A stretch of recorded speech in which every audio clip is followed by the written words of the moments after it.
ચલ રોજ સવાર સવારમાં મારા ઘરના આંગણે હંગી હંગીને જતો રહેશે.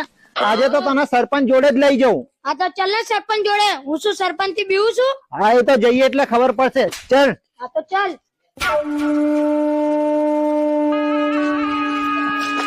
और अभी तो रुको.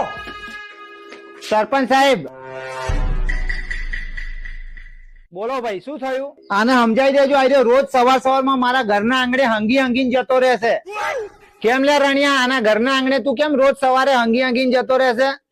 અરે સરપંચ સાહેબ, મારી વાત ધ્યાનથી સાંભળજો.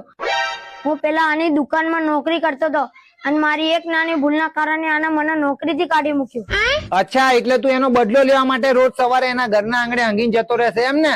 અરે ના ના સરપંચ સાહેબ, બદલો લેવા માટે નહીં, પણ આને મને નોકરીથી કાઢી મૂક્યો તો એને એવું લાગતું હશે કે હું ભૂખ્યો મરતો હોઈશ, પણ હું ભૂખ્યો નહીં મરતો એ બતાવવા માટે હું એના ઘરના આંગણે રોજ હગીને જતો રહું છું.